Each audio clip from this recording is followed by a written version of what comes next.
Silakan subscribe Cerita Cinta YouTube channel. Terima kasih. Esok harinya, berita tentang Winda dan Bora akhirnya terdengar dan tersiar ramai di kalangan orang-orang kantor, dan sampai juga di telinga Kavi. Udah, cewek gak bener. Untung aja lo belum nembak dia, masih ngejar-ngejar doang. Gak nyangka sih, kirain wanita baik-baik. Sama saja. Mana ada gadis zaman sekarang, cibir Gilang. Kavi termenung, ia memikirkan sesuatu. Meskipun tidak mengenal dekat Winda, setidaknya ia jarang salah menilai orang. Ia yakin ada sesuatu yang salah. Mau kemana lo? Bentar lagi presentasi, teriak Gilang yang melihat Kavi menyambar kunci motor di atas meja kerjanya dan langsung pergi. Cih, dasar, cinta emang buta, love is blind. Gilang tersenyum tipis melihat Kavi. Ia yakin anak itu pasti ke kantor polisi mencari Winda.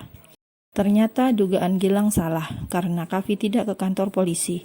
Ia malah ke sebuah rumah yang tidak jauh dari kantor. Tumben kesini, sapa seorang pria yang seusia dengan papanya. Om, bisa bantu Kavi? Jonathan mengernyitkan dahi. Ada apa ini? Datang-datang minta bantuan om. Tap, tap, tap. Dari dalam, Madam Lee muncul. Wanita itu masih sama, meski pakaian santai, tapi gayanya tetap elegan dan berkelas. Siang tante, ada tamu, sapa Madam Lee dengan senyum mahalnya. Tumben, sambung wanita yang merupakan ibu dari Olivia tersebut. Itu ada urusan sama Om Joe. Madam Lee mengangguk, kemudian meninggalkan mereka setelah selesai basa-basi dengan Kavi. Madam Lee mau melanjutkan yoganya lagi.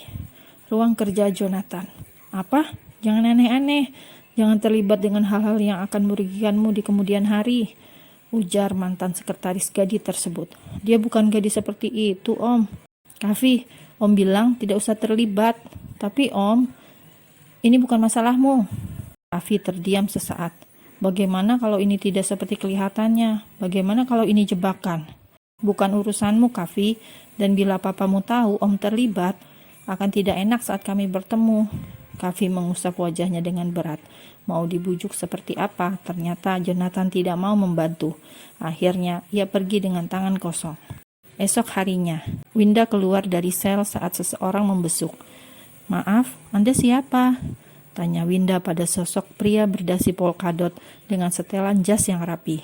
Pria itu mengulurkan tangan lalu memperkenalkan diri. Saya Hitman. Saya kuasa hukum yang akan membantu Nona Winda dalam kasus ini. Kuasa hukum? Apa Bu Venita? Maaf, kalau boleh tahu, siapa yang menghubungi Pak Hitman? Tap, tap, tap. Suara sepatu pantofel yang ringan dan lembut terdengar semakin dekat. Bapak sudah datang. Mari, sekalian kita berdua dengarkan keterangan yang benar dari Nona Winda. Astaga, Winda sampai terkesima melihat siapa yang datang. Sebenarnya Winda malu karena ternyata orang perusahaan yang datang bersama tim pengacara. Malu, tapi ia juga harus keluar dari sana. Akhirnya Winda pun mengangkat dagunya tinggi. Yakin dia tidak terlibat dengan kasus yang menjeratnya itu. Pertama-tama saya minta maaf Pak, karena saya perusahaan mungkin akan disangkut pautkan, ucap Winda pada pria yang berwajah tegas itu. Winda tahu pria itu salah satu petinggi di Turshine Group karena ia sering melihat sosok tersebut warawiri saat meeting penting. Tim kuasa hukum sudah mengumpulkan banyak bukti. Karena tidak ada bukti yang memberatkan, mungkin kasus ini akan selesai tanpa harus diketahui media. Winda melongo. Apa semudah itu jika punya orang dalam? Pikir Winda. Jadi saya bisa bebas? Tanya Winda tidak percaya. Dua orang laki-laki itu mengangguk. Terima kasih Pak, terima kasih banyak. Winda menundukkan wajah dalam-dalam. Ia senang sekali, tapi juga sangat bingung. Kemudian penasaran. Lalu bagaimana dengan Bora, Pak? Dua pria di depannya saling menatap. Kemudian sang pengacara yang bicara. Masalah Bora tinggal menunggu hasil penyidikan, tapi mungkin juga akan bebas karena tidak ada bukti sama sekali. Kalian hanya berada di tempat yang salah dan waktu yang salah. Winda semakin speechless. Ini benar-benar kekuatan uang. Gila. Setelah pembicaraan yang tidak lama itu, akhirnya tim kuasa hukum undur diri. Sebelum pergi, Pak Joni, salah satu orang penting di perusahaan tempat Winda bekerja, berbalik sebentar. Saat pengacara sudah jalan duluan, ia duduk kembali. Nona Winda, ada harga yang harus dibayar untuk semua ini. Jangan terlalu senang, ucap Pak Joni dengan wajah dingin. Winda yang tadi sempat lega, langsung jadi gelisah. Ini terakhir kali saya turun tangan. Saya yakinkan, bila hal seperti ini terjadi lagi, saya tidak akan mempertaruhkan reputasi saya. Ingat itu. Ada kemarahan pada ucapan Pak Joni, dan Winda paham kemarahan itu tertuju padanya. Maafkan saya, Pak. Kamu pikir maaf bisa membereskan semua? Winda semakin menunduk. Keluar dari sini, datang ke alamat ini. Pak Joni meninggalkan sebuah alamat di atas meja. Sebuah kertas bertuliskan alamat sebuah apartemen di tengah kota. Satu lagi, mulai sekarang pastikan berhati-hati dalam melangkah. Ujar pria itu kemudian beranjak dan meninggalkan Winda yang tertegun dan memikirkan apa yang dikatakan Pak Joni. Di luar kantor polisi, Pak Joni melangkah masuk ke dalam mobil dengan tatapan sebal. Kalau sampai papamu tahu, Om bisa kena imbasnya, gerutu Joni. Pria yang duduk di belakang kemudi hanya tersenyum tipis. Makasih Om, bentar lagi Kenzi ulang tahun kan? Kavi udah siapin hadiah yang bagus. Joni yang merupakan salah satu petinggi dan punya kuasa hanya bisa geleng-geleng kepala. Dia merupakan orang yang direkomendasikan mantan sekretaris Joe untuk membantu Kavi, karena Jonathan tidak mau ikut campur secara langsung. Jonathan sudah angkat tangan, tapi pulang dari rumahnya, Kavi terus saja merajuk, membujuk agar Jonathan mau membantu. Sebab jika ia minta bantuan papanya atau sang kakak, rasanya itu mustahil. Beruntung Jonathan sayang dengan Kavi yang seperti anak sendiri. Akhirnya, Jonathan membantu lewat orang dalam yang sudah ia kenal baik dan pasti bisa mengatasi semua ini diam-diam tanpa diketahui orang luar. Ini adalah pekerjaan Jonathan dulu saat masih menjadi orang kepercayaan grup Turshine, membereskan semua masalah bosnya. Tapi sekarang dia sudah pensiun, lebih memilih menikmati hari tua bersama Madam Lee. Setelah mengantar Pak Joni kembali ke perusahaan, Kavi kemudian ikut masuk ke kantor. Wajahnya yang kemarin kusut, kini sumringah. Besok Winda keluar.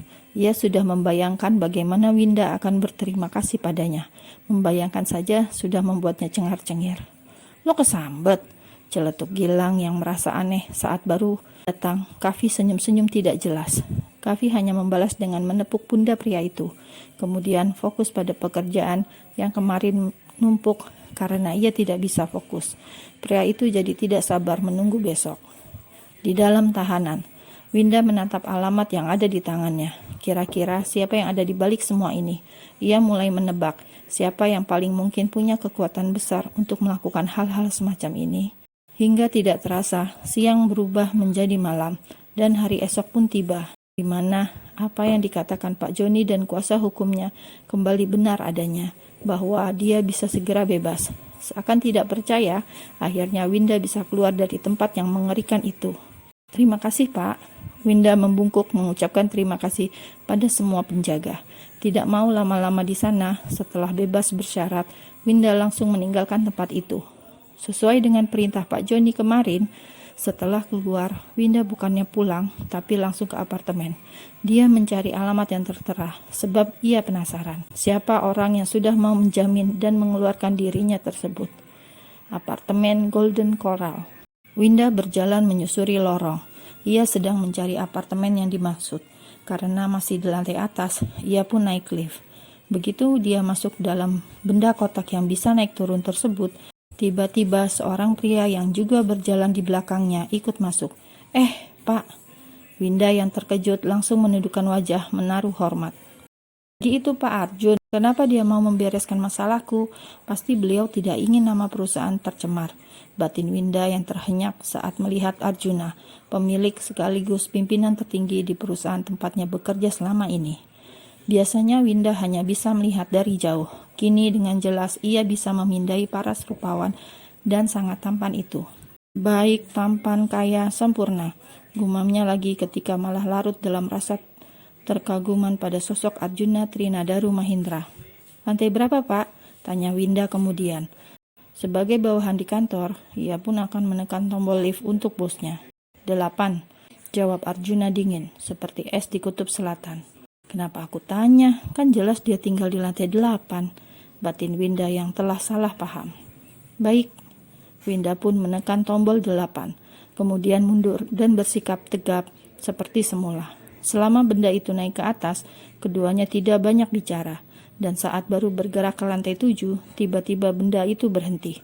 Apa ini? Apa lift berhenti? Winda maju. Ia menekan-nekan dengan panik. Apalagi sesaat kemudian lampu lift langsung mati. Aduh! Winda terus berusaha menekan tombol, tapi semua seolah tidak berfungsi. Ia pun menoleh ke belakang, tambah panik lagi ketika menyaksikan apa yang telah terjadi. Pak Arjun, ya ampun, Pak Arjun. Pria dengan postur tegap itu terduduk di sudut lift sambil memegangi dadanya, seperti ada yang salah dengannya. Pak, Bapak kenapa? Tanya Winda panik. Beruntung beberapa saat kemudian pintu terbuka. Seorang pria berpakaian hitam dengan walkie-talkie berdiri di depan lift. Pak, tolongin saya, panggil Winda panik. Dengan cepat pihak keamanan langsung membantu Winda membawa Arjuna segera ke rumah sakit.